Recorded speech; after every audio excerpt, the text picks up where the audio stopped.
अस्सलाम वालेकुम दोस्तों, this is Asif Ali and you are watching Ilm Sadiq academy YouTube channel. तो दोस्तों आज का जो हमारा टॉपिक है वो इस पे बात करेंगे कि हमें एनटीएस नर्सिंग के लिए जो अभी नर्सिंग की टेस्ट होने वाली है 21 तारीख को 21 जनवरी को टेस्ट होगा नर्सिंग का। तो काफ़ी सारे दोस्त काफ़ी सारे बच्चे यही सवाल पूछ रहे थे कि सर हमें क्या पढ़ना चाहिए, टेस्ट के लिए तैयारी कहाँ से करें, कौन से चैप्टर्स हैं। तो दोस्तों अगर आप इस चैनल पे नए हैं तो काइंडली चैनल को सब्सक्राइब करें, लाइक करें और बेल आइकन को ज़रूर दबाएं ताकि अगली वीडियो आपके पास पहुंच सके।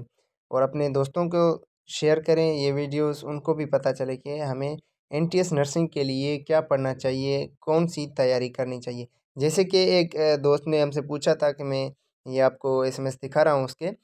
वो पूछ रहा है कि अस्सलाम वालेकुम भाई, आप मुझे टेस्ट के बारे में गाइड कर सकते हैं, कैसे टेस्ट आता है एनटीएस का, ज़्यादा मुश्किल तो नहीं होता, बुक्स पढ़ना ज़रूरी है या फिर पास्ट पेपर्स।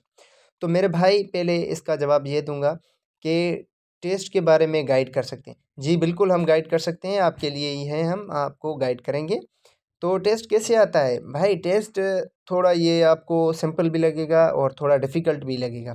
सिंपल इस तरह से लगेगा, जो इसमें केमिस्ट्री और फिज़िक्स आता है वो थोड़ा सिंपल आता है और वो मतलब आप कर सकते हैं, सिंपल क्वेश्चंस आते हैं। और जो इसमें बायोलॉजी आता है ना वो थोड़ा आपको मुश्किल लगेगा। बायोलॉजी क्यों मुश्किल लगेगा आपको?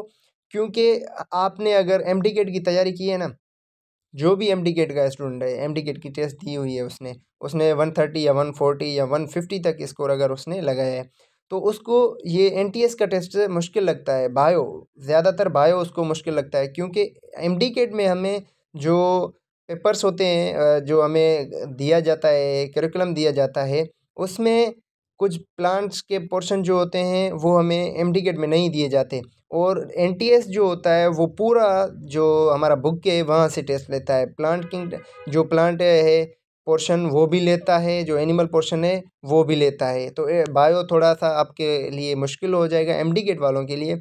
और उसका हल यही है कि आपका तो तैयारी पूरी की हुई है, मतलब एमडी गेट की दी हुई है टेस्ट, तो एनटीएस की पूरी दे जाएंगे। फिर मसला आपका आएगा सिर्फ कुछ चैप्टर्स में, तो आपको कुछ चैप्टर्स ही क्लियर करने होंगे। और अगर उनके आपको एमसीक्यूज चाहिए, एनटीएस नर्सिंग पास चैप्टर्स जो हैं वो मेरे पास पड़े हैं। मैं आपको यहाँ पे इंस्टा की डिस्क्रिप्शन में इंस्टा की आईडी देता हूँ, आप मुझे वहाँ पे कांटेक्ट करें। और यहाँ पे पूछते हैं कि ज़्यादा मुश्किल तो नहीं होता। भाई मुश्किल ज़्यादा नहीं होता, थोड़ा थोड़ा मुश्किल होता है, वो मैंने आपको क्लियर कर दिया है कि जो एमडी गेट वाले हैं उनके लिए बस यही मुश्किल होता है कि कुछ चैप्टर्स फिजिक्स में भी ऐसे ही होते हैं, केमिस्ट्री में भी, क्योंकि उनको पता है कि एमडी गेट में हमें सिलेबस दिया जाता है कि इन इन चैप्टर से पढ़ो, इनसे ही टेस्ट आएगा। मगर एनटीएस में ऐसा नहीं है, एनटीएस में फुल टेस्ट होता है, फुल बुक्स में से टेस्ट लेते हैं, तो उनके लिए थोड़े कुछ चैप्टर्स मुश्किल होते हैं। बाकी बुक्स पढ़ना ज़रूरी है या फिर पास्ट पेपर्स? भाई बुक्स भी ज़रूरी हैं, पास्ट पेपर्स भी ज़रूरी हैं। पास्ट पेपर्स पे मतलब इतना यकीन नहीं कर सकते कि हमें बस पूरा ही पूरा जो टेस्ट है, हमारा पूरा टेस्ट पास्ट पेपर से आता है। भाई ऐसा नहीं होता, पूरा का पूरा टेस्ट पास्ट पेपर से ही नहीं आता। कुछ एमसीक्यूज़ वहाँ से लेते हैं, और जो पहली बार कोई टेस्ट दे रहे हैं, मतलब जो एमडी गेट वाले नहीं हैं, तो उनको भी पास्ट पेपर्स देख के पता चलेगा कि भाई टेस्ट कैसे आता है और टेस्ट का पैटर्न क्या है। उनके लिए ज़रूरी है कि वो पास्ट पेपर्स देखें और बुक्स भी पढ़ें। बुक्स बुक्स तो उनके लिए बहुत ज़रूरी है, ज़ाहिर बात है। चैप्टर क्लियर नहीं होगा तो उसके एमसीक्यूज़ हमें समझ में नहीं आएंगे।